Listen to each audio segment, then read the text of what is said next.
할렐루야. 오늘 덧없는 세월을 사는 지혜, 이렇게 제목을 잡았습니다. 오늘 2023년 마지막 주일, 한 해를 보내는 송년 주일입니다.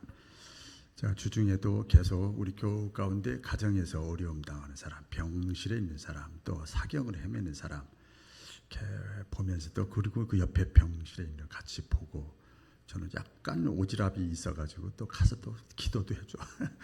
어떻게 다니냐고. 이렇게 전부 다 막 힘들고, 이렇게 예배 드리고 싶어도 예배를 못 드리는 분들이 참 많아요. 근데 건강하게 이렇게 또 믿음 잃지 않고 다시 마음을 부여잡고 주 앞에 나와 예배 드리는 저와 여러분에게 하나님의 은혜가 함께 하시기를 축복합니다. 할렐루야. 오늘 새가족이 나오니까 막 힘이 나는데, 하나님이 이렇게 참 일하시는 것 같아요. 이렇게 한 해를 보내고 송년을 보내는 주일이잖아요. 어떤 분이 그러더라고요, 우스갯소리로. 2년은 가고 내년은 온다고. 그래요. 다시 가고 이제 내년은 다시 온다. 그죠, 송년이죠. 세월의 빠름을 이때 느껴요. 진짜 빨라요. 이게 자녀들이 잘하고 손주들이 잘하는 거 막 좋은데, 그제도 그랬어요. 우리가 그만큼 늙는 거다. 그렇게 인생의 어떤 덧없음, 오늘 뼈저리게 느끼는 때가 연말이잖아요. 마지막 주일이잖아요. 이런 덧없는 세월이라고 제가 표현했는데, 이런 느낌을 받고 이런 걸 지내면서 경험하면서 사람들이 여러 반응들이 있어요. 여러분 어떤 나나 모르겠어요. 첫째는 이 허무감에 사로잡히는 사람들이 있습니다. 허전하다. 그래서 많은 사람들이 이렇게 얘기를 하죠. 그토록 우리 인생이 덧없는 것이고 무상한 것이고, 또 성경에도 그랬지 않냐. 헛되고 헛되다고. 모든 것이 헛되다 그랬지 않느냐. 그 인생 자체가 헛된 것이 아니냐. 그러면서 그 야곱이 그랬잖아요. 애굽왕이. 당신 나이가 몇 살이요? 나이가 몇 살이라고 안 그래? 내 나이 수고와 슬픔, 고생만 하고 막 이렇게 살다 왔습니다. 열심히 살았대. 야곱같이 열심히 피 터지게 사는 사람이 누가 있어요? 그런데 결국은 그렇게 인생의 덧없음, 허무함을 얘기를 합니다. 한숨 짓죠. 그러니까 이게 그 허무감에 사로잡혀 있는 사람들은요, 세월이 가고 나이가 먹고 시간이 흘러가면서 점점 뭐가 줄어드는가 하면 소망이 없어지는 거예요. 허무하니까, 끝이라고 생각하니까. 그렇죠. 그렇게 해서 이게 마음을 이렇게 먼저 안 보라고 이렇게 사는 반응을 느끼는 사람이 있어요. 또 어떤 사람은 좋게 얘기하면 굉장히 긍정적인데, 안 좋게 얘기하면 굉장히 미련한 사람이야. 어떤 사람인가 봐요.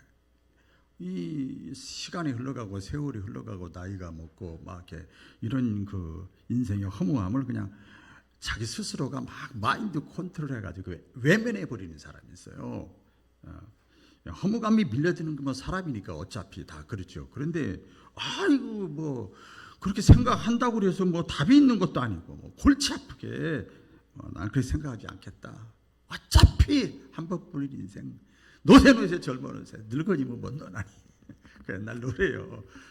즐기며 살자 인생. 이런 반응, 이런 마인드, 이런 생각을 가지는 사람이 있어요. 그래서 애써서 그 허무감이 밀려오는 걸 다른 것으로 막 커버하는 사람들이 있죠. 도망치는 것처럼. 그게 뭡니까? 술, 마약, 쾌락, 뭐 사람 만나는 거 막.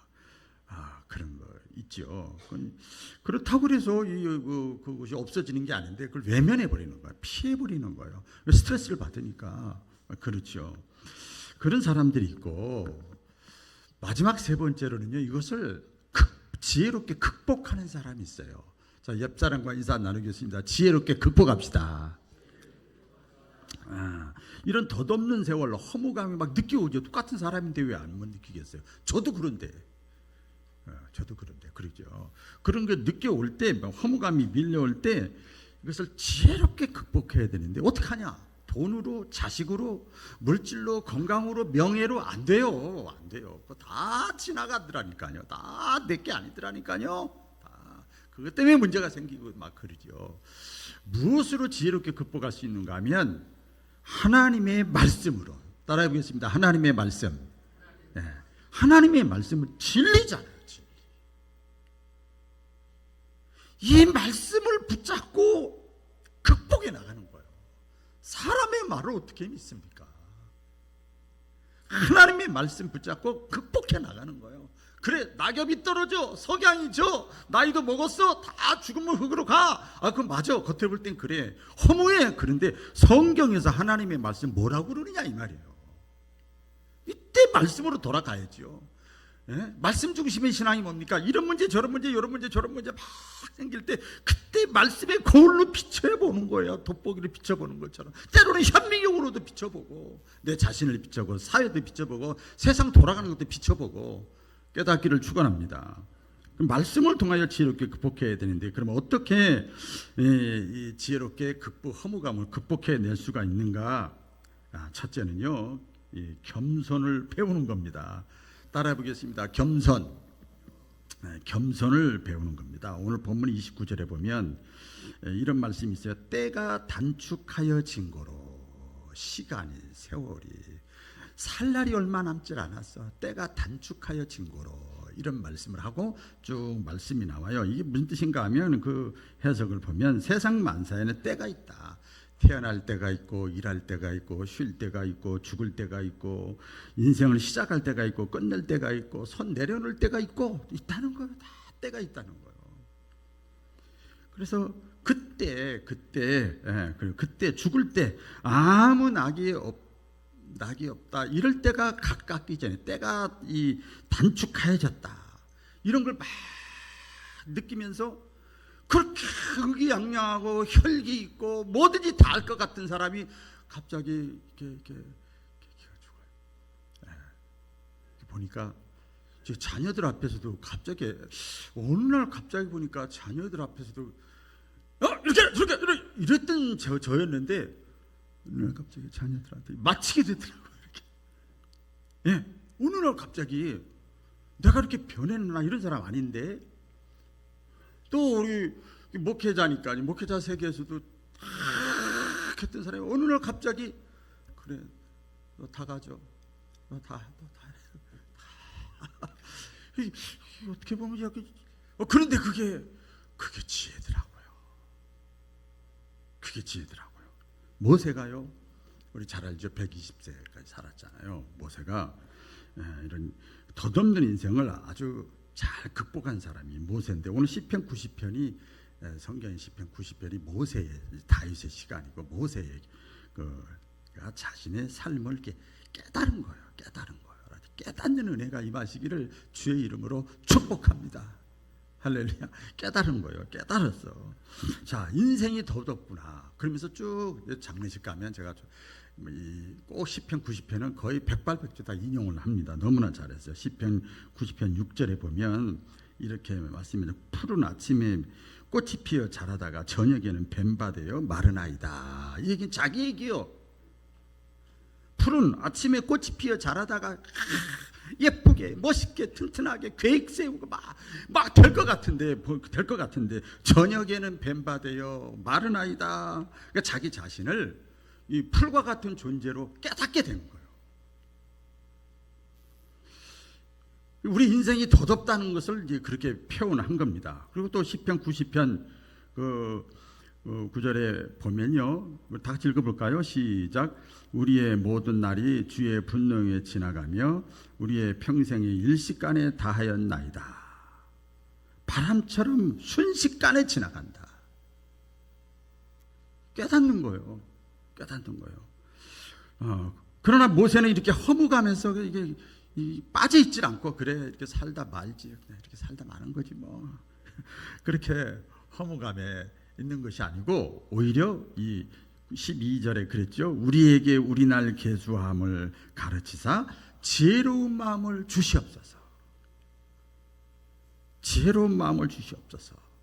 인생의 허무함, 때가 단축, 들풀 같은 인생, 그 앞에도 쭉 보면 화살과 같은 인생, 안개와 같은 인생, 그림자와 같은 인생, 날아가는 인생, 이런 인생 가운데 지혜로운 마음을 주시옵소서. 우리 인생의 날수를 계산하면서 지혜롭게 하시옵소서. 그래요. 그러면서 13절에 그럽니다. 여기 기록을 안 했으면 여호와여 나에게 돌아오소서. 언제까지니까? 언제까지 내가 이렇게 의기양양해야 되겠습니까? 주의 종들을, 이 종을 긍휼히 여겨 주시옵소서.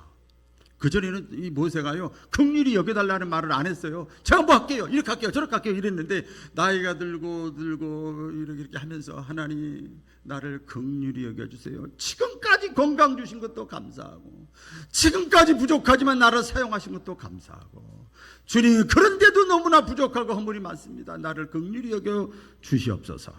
그러니까 자신이 인간의 육체가 유한함, 한계성을 느끼고 반면에 하나님을 보니까 하나님은 무한하신 하나님이야, 전능하신 하나님이야, 한계가 없어, 위대하신 하나님이야. 그 하나님을 바라보면서 갑자기 믿음이 생기기 시작한 거예요. 하나님 나를 긍휼히 여겨주세요. 이게 진짜 기도예요.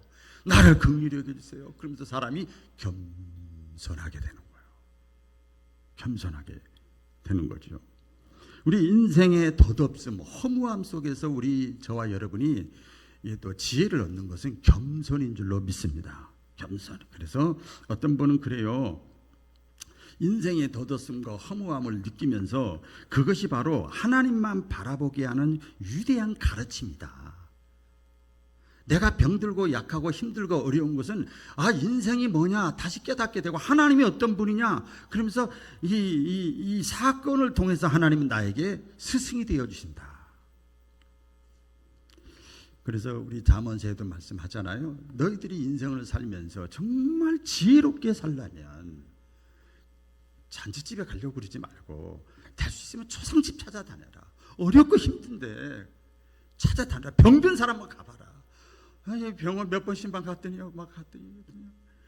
그냥 여기 내가 살아있는 게 너무나 감사한 거야. 막 감사한 거야. 허무함을 이기는 지혜가 저와 여러분에게 있기를 주의 이름으로 축원합니다. 그리고 이 사명을 확인하는 겁니다. 지혜롭게 극복하는 것은 나에게 사명이 있다. 같이 해보겠습니다. 나에게도 사명이 있다.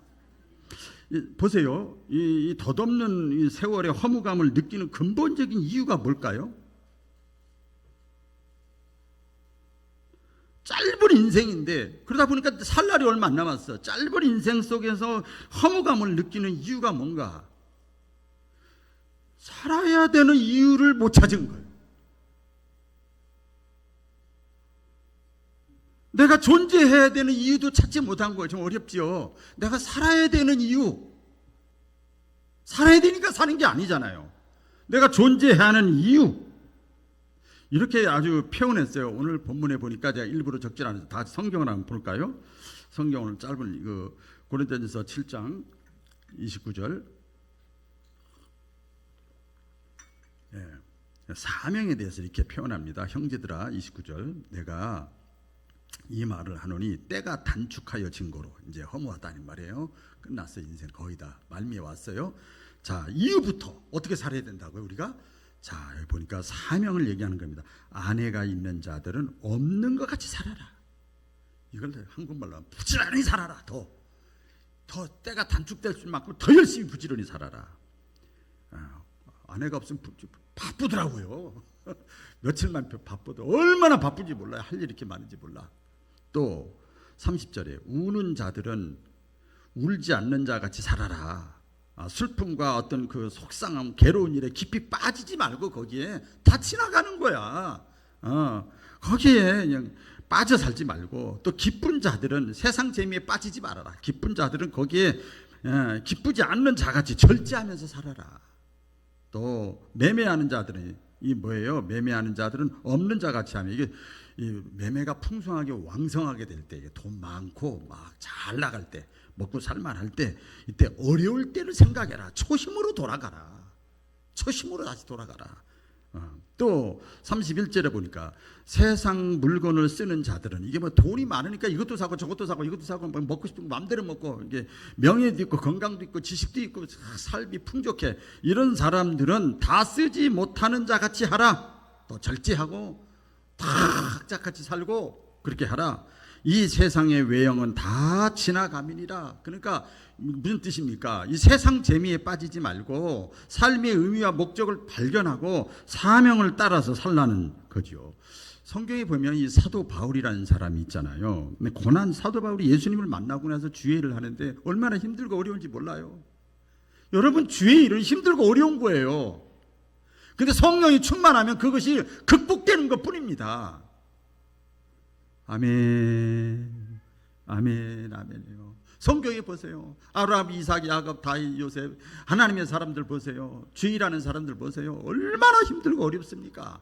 그래서 성령이 충만하면 슬슬 넘어가는데 성령이 충만하지 않으면 거기에 다 휘둘리는 거예요. 이 사도 바울이 그렇게 고난을 많이 당하잖아요. 우리가 말이 고난이죠. 사도 바울은 매를 맞고 피투성이가 되고 감옥에 갇히고 막 떠덕떠덕해가지고 길거리 끌려다니고 이랬어요. 사도 바울이요. 그런데 그런 고난 중에도 한 번도 이 사도 바울은요, 죽음의 위기를 겪으면서도 인생이 덧없다, 예수 믿어봐야 소용이 없다, 뭐 괴롭다, 허무하다, 비관적이다, 하나님이 어디 있냐, 이런 적이 한 번도 없어요. 그럴 어떤 여유가 없었고 필요가 없었어. 왜 그런가 하면 이 디모데 전후서의 마지막 고백을 합니다. 나는 다메섹 도상에서 예수님을 만나고 천국과 지옥을 확신하고 이제부터 내가 살아도 주를 위하여, 죽어도 주를 위하여, 같이 볼까요? 살아도 주를 위하여, 죽어도 주를 위하여. 할렐루야. 살아도 주를 위하여. 너무나 짧잖아. 죽어도 하나님의 영광을 위하여. 사도 바울이 그렇게 고백을 합니다. 그렇게 살려고 하는 사람한테 허무감이 어떻게 따라와요? 내가 어느 정도 위치에 있을 때도 주를 위하여, 다 놨을 때도 주를 위하여. 이게 딱 마인드가, 사명이, 미션이 있는데 어떻게 허무하다, 인생은 허무하다, 이럴 여유가 어디 있어요? 없지요. 마음에 빈 공간이 없잖아요. 저는 우리 다 우리 성도들 가정도 다 보면 그렇습니다만은, 저도 이렇게 보니까 뭐라 그러나요? 손주들 엄마 아빠들이 보는 거 보니까요, 정말 이게 사람 사는 것 같지가 않더만. 잠도 못 자, 이것도 못해 저것도 못해, 막 자녀 키우는데요, 그렇게 아가씨 때는 자기 목과를 막 했던 자들이 말이에요. 자녀 키우니까, 어린 자녀를 양육해야 되니까 허무감에 사로잡힐 기회가 없어. 또 먹여야지, 또 깨워야지, 또 목욕시켜야지, 또 닦아줘야지. 없어요, 없어. 자녀 교육에, 자녀 양육에 집중을 해야 되니까. 그게 사명이잖아요. 그게 사명이잖아요. 내가 남은 생에 자녀가 내 품 안에 있든 품 밖에 있든, 이제는 그 자녀를 위해서, 하나님이 살아계시니까 그 자녀를 위해서 내가 한번 기도해 보리라. 그 자녀를 위해서 내가 이렇게 해보리라. 이게 뭐 돈을 벌어준다든지, 뭐 같이 기도를 해준다든지, 뭘 이렇게 하면, 그런 마음으로 이게 사명이 있는데, 허무하다, 이런 걸 느낄 마음의 여유가, 공간이 없는 거죠. 이 리빙스턴이라고 하는 영국의 선교사가 있는데, 아프리카 오지를 다 안 가는데 이분이 갔어요. 가가지고 복음을 전하는데, 매일 복음 전하는 게 아니라 도망 다니는 게 선교야. 계속 도망만 다녀. 막 도망만 다니고, 막 죽음의 위협을 엄청 느낍니다. 간신히 살았어. 그냥 아슬아슬. 다윗이 사울왕의 이 핍박에서 아슬아슬하게 살아난 것처럼 살아났어. 그렇게 하고 나서 나중에 살고 나 이제 다 와가지고 깨달은 것이 있어요. 리빙스턴 유명한 얘기입니다.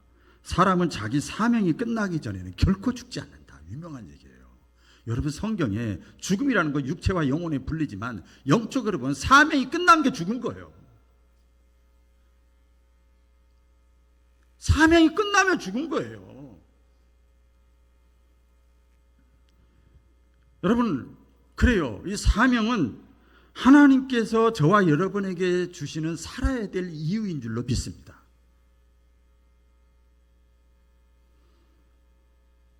우리 그리스도인이 이 사명이 다하는 날 이 세상을 떠나는 거예요. 가끔 저도 그래요. 새벽에도 많이 간증합니다만, 뭐 위험을 닥친다든지 막 그러면 이게 끝이에요? 뭐 병원에 뭐 수술한다든지 끝입니까? 알아서 하세요. 하나도 진짜 0.1mm도 우리 자녀들 다 있었지만 하나님이 알아서 하겠지. 필요 없으면 데려가는 거야. 사명 끝나면 데려가는 거지 뭐.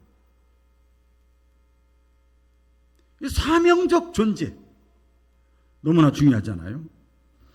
내가 아직 사명이 살아있으면 하나님은 안 데려갈 것이다. 그런데 보이게 보이지 않게 내 속에 주를 위해서, 하나님의 영광을 위해서, 나에게 주어진 재능과 달란트를 통해서 일하고 싶은 열정이 아직도 있다는 것은 사명이 살아있다는 거예요. 그렇기 때문에요, 사명이 있는 그리스도인은 결코 허무주의에 빠져있지 않습니다. 뭐 허우적거리지도 않습니다. 될 대로 되라 인생을 포기하지도 않습니다. 자기의 사명을 위해서 열심히 살면서 보람을 느끼고 기쁨을 느끼고, 우리 바울교회 성도들이 그런 분들 되시기를 주의 이름으로 축원합니다. 사도 바울이 그러잖아요. 그러니까 내가 이제 떠날 때가 다 됐다, 영적으로 느끼는 거예요. 그런데 내가 이제 고백한다. 내가 선한 싸움 다 싸우고, 선한 싸움이 뭐야? 선하신 분은 하나님 한 분이야. 하나님의 영광을 위해서 내 부족하지만 최선을 다해서 선한 싸움 다 싸우고 달려갈 길, 많은 사람도 다 달려가지만 나에게 주어진 사명 안에서 달려갈 길을 다 가고 말씀하잖아요. 여러분, 하나님께서 저와 여러분에게 살아야 될 이유를 발견하시기를 주의 이름으로 축원합니다. 지금 미리 말씀드리는데 1월 둘째 주인가요? 우리 직원연합 헌신예배 1일 부흥회를 하려고 하는데, 지난번 기도원에 제가 목회계획자로 갔어요. 얼마나 은혜스러운지, 그 원장님이 한 주간 부흥회를 하시더라고요. 너무 은혜스러워서 폭포수와 같이 막 퍼져나온 은혜스러워서 집회를 해달라고 그랬더니 지금 당분간 집회 안 나간다고, 이제 와서 얼마 교회 기도원을 바뀌어서 1일 집회라도 해달라. 그건 갈 수 있겠다. 그래서 1월 둘째 주일날 지금 주정남 원장님이 오시기로 했는데, 그분 그 대화 가운데 보면 저보다 나이가 4-5살 많아요. 더 많죠. 저는 순둥이야. 이제 여러분 기도를 해보시라. 0.1%도 입이 쉬는 시간이 없어요. 입이 얼마나 열정적인지. 사명으로 사는 거예요. 그런 사람에게 허무감이 어디가 있어요. 오히려 연말이 되면, 오히려 죽을 때가 되면, 오히려 나이 들면 뭐 할 일이 더 많지. 왜? 주를 위해서 할 일이 이제 시간이 별로 없잖아요. 사명에 사는 거예요. 사명에. 믿으시면 아멘. 마지막입니다. 지혜롭게 허무감을 극복하는 비결은 소망을 갑니다. 소망을 가져야 됩니다. 같이 해보겠습니다. 소망이에요. 아까도 말씀드렸습니다만, 이 덧없는 이 인생 세월 속에서 허무감을 느끼는 이유는 또 하나가 뭐냐면요, 끝이라는 생각 때문에 그래요. 무다. 죽으면 끝이야. 맞아요. 육신적으로는 죽으면 끝입니다. 흙으로 돌아가고 한 줌의 죄로 돌아가요. 끝나는 거야. 리힐리즘이 이제 이 헬라 철학에서 나온 그 사조인데요. 우리는 내 마음대로 사는 것 같아도 그 사조가 다 들어가 있는 거예요. 사람들 속에 그 사상이 다 들어가 있는 거죠. 실제로 우리가 이제 그런 걸 직관적으로 느끼잖아요. 영웅이었던 사람, 대통령이나 왕이나 했던 사람들, 그 유인들의 무덤에 가보면 막 그럴듯하게 막 해놨지요. 세상을 호령하고 이름을 떨치고 막 오래 갈 것 같고 막, 근데 다 죽고 나니까 흙이 되고 한 줌의 재가 되고 무슨 소용이 있냐는 거예요. 막 이런 거 느끼잖아요. 인생 공허해, 허전해, 막 이런 얘기 하잖아요. 이렇게 담소를 나누잖아요. 그런 사람만 그런가요? 평범한 사람도 마찬가지입니다. 우리 같이 평범한 사람들도요, 보면 노년이 되고 나이가 들고 이렇게 보면 이제는요 지혜로워야 됩니다. 할렐루야. 지혜로워야 돼요. 도대체 나는 한평생 뭐하고 살았나, 이런 생각이 들 때가 있어요. 그냥 아둥바둥 먹고 사느라고, 자식 공부시키느라고 허리가 다 휘고, 이제 와서 나에게 남은 게 뭐지? 그래서 어떤 사람은 나 이제부터는 엄마로 살았는데 남이 아내로 살았는데 이제부터 여자로 살고 싶어. 그러면서 막 황혼이혼이 막 늘어나잖아요. 그 안타까운 회한을 막 사람들이, 평범한 사람들도 느낄 때가 있어요. 느낄 때가 있어요. 여러분, 이런 허무감이 누구에게나 다 있습니다. 저도 최근에 여러 가지 마음 아픈 일이 있어서 막 허무감이 느껴지는 거예요. 어떻게, 하나님 어떻게 된 겁니까? 하나님 이거 어떻게 된 겁니까?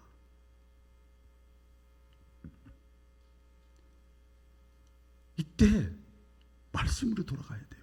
할렐루야. 말씀으로 돌아가야 돼요. 이때 하나님 앞에 내 자신을 바라보고, 내가 정직했는가? 나 거짓말한 게 없는가? 내가 놓친 게 없는가?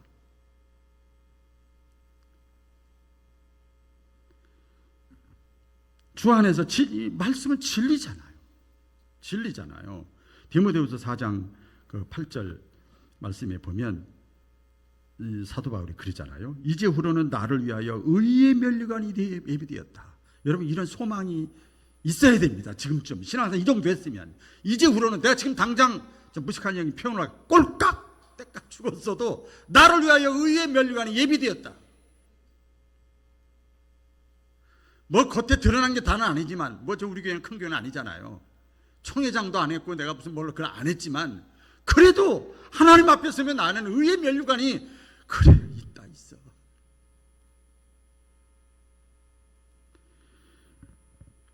사도 바울이 그래요. 주 의로우신 재판장이 그날에 내게뿐만 주실 것이니 내게만 아니라 주의 나타나심을 사모하는 모든 자에게 노리라. 그러니까 저와 여러분 자기뿐만 아니라 자기와 같이 덧없는 인생을 마치는 날에 끝까지, 여러분 마라톤 경기라고 그러잖아요. 경기 한 다음에 시상식에서 메달을 받는 것처럼 면류관을 이 소망 중에 바라보는 거예요. 자기뿐만 아니라 자기와 같이 끝까지, 여기 보니까 주의 나타나심을 사모하는 모든 자, 이 재림을 뜻하기도 하고 자기 개인적인 인생의 종말을 뜻하기도 해요. 이거 인생에 어떻게 하면 잘 죽을까? 어떻게 하면 내 신앙의 마무리를 잘할까? 이런 자에게 하나님이 소망을 주시는 줄로 믿습니다. 그때 소망을 주시는 거예요. 그래서 우리가 이 땅에서 주를 위해서 애쓰고 땀 흘린 것들이 결코 물거품이 되지 않는다. 할렐루야. 저는 그래서 이 고린도전서 15장 58절을 너무 좋아해요. 부활, 내세, 천국, 하나님의 나라, 재림, 있다 이 말이 있어. 하나님이 살아계시오. 하나님은 공의의 하나님이야. 그러니까 주를 위한 수고가 결단코 헛되지 않은 줄을 깨달으라는 거예요.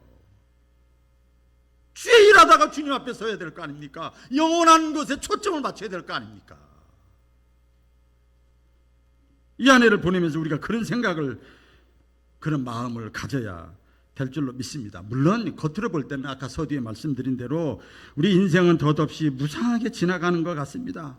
한 해를 되돌아보고 이렇게 보면 더 그런 생각들이 막 들 때가 있지요. 이때 그리스도인들은, 저와 여러분들은 하나님의 말씀, 진리의 말씀, 천지는 다 변하고 없어져도 반드시 이루어지는 하나님의 말씀은 뭐라고 하느냐 말씀하잖아요. 너희 인생의 한계를 깨달으라. 너희는 불과 같은 인생이야. 나는 영원한 존재야. 나는 무한한 존재야. 나는 한계가 없어. 그리고 겸손해라. 겸손해라. 그리고 하나님이 너에게 준 거 있잖아. 사명 있잖아. 그거 빨리 발견해.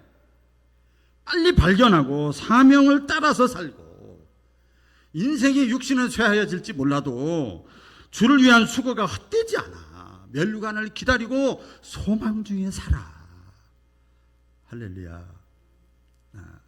이런 덧없는 인생을 살아가면서 이런 지혜를 말씀을 통하여 얻고 다시금 새롭게 시작할 수 있기를 주의 이름으로 축원합니다.